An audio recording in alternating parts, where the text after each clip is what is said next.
Greetings, Temple Beth Shalom family. Back with our Parshat HaShavua, our weekly Torah reading or Torah video. We are Parashat Ki Tavo, Deuteronomy chapter 26, 1 through 29, 8. Parashat Ki Tavo literally means when you enter, and we're talking about the blessings and curses that are going to occur when we enter the land. So it begins with ceremonies for first fruits and tithes. And it's, when you enter the land, Vahaya Ki Tavo, we are to take some of every first fruit of the soil and from our harvest from the land, put it in a basket and go to the place where God will tell us to establish a divine name. We are taking these as tithes to God. This is our part of our responsibility to God. The second part of this Torah portion is conclusion to the laws, obligations for Israel and God, and I want to read through those. Your God commands you this day to observe these laws and rules, observe them faithfully with all your heart and soul. You have affirmed this day that Adonai is your God, in whose ways you will walk, whose laws and commandments and rules you will observe, and whom you will obey. And Adonai has affirmed this day that you are, as promised, God's treasured people, who shall observe all the divine commandments, and that God will set you in fame and renown and glory, high above all the nations that God has made, and that you shall be, as promised, a holy people to your God, Adonai. Now, to some people, that may seem like God's putting us up on a pedestal and raising us above the other people as we are, quote unquote, might be better than them.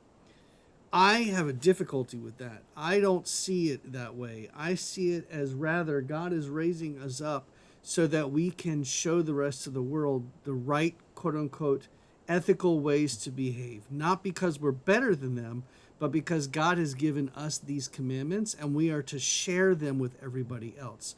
Presuming or assuming that everybody else follows along and agrees to these laws, we're on equal footing. But we're on the level right now just so we can demonstrate the laws that God has commanded us. Not because we're better, but because we're just the ones that were given the commandments. But we are to share them with everybody. Then we move to the section about ceremonies that we're supposed to do when we enter the land.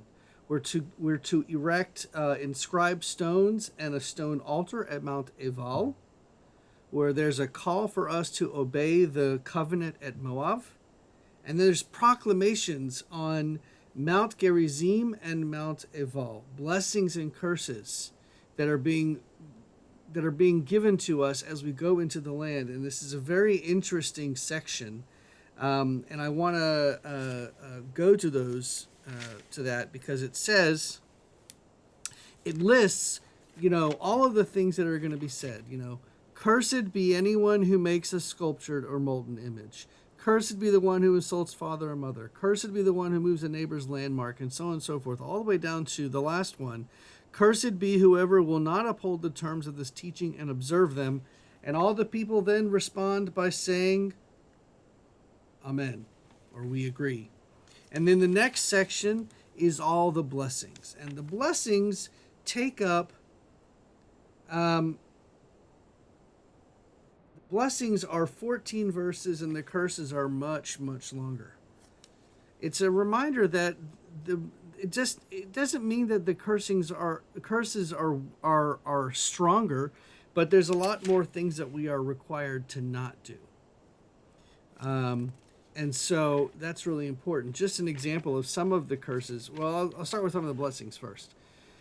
Blessed shall you be in the city, and blessed shall you be in the country. Blessed shall be in your comings, and blessed shall you be in your goings. Adonai will make you the head, not the tail.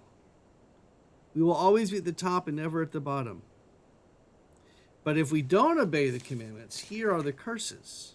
Cursed shall you be in the city, and cursed shall you be in the country. Cursed shall we be in our comings, and cursed shall we be in our goings. Adonai will strike us with Egyptian inflammation, with hemorrhoids, boil scars, and itch from which we shall never recover. If a man pays the bride price for a wife, another man shall enjoy her. That's difficult for many reasons.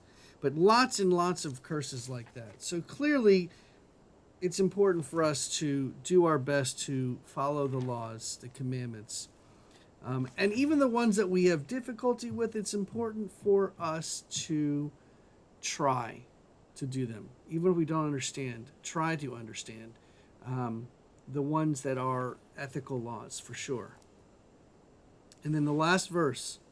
These are the terms of the covenant which Adonai commanded Moses to conclude with the Israelites in the land of Moab, in addition to the covenant which was made with them at Mount Horeb, when we received the Ten Commandments. And then Moses begins his last speech. And it's the last 8 verses of this Torah portion in going into next week's Torah portion as well. That is our Torah portion for this week. I wish you a Shabbat Shalom, and I'll see you soon enough.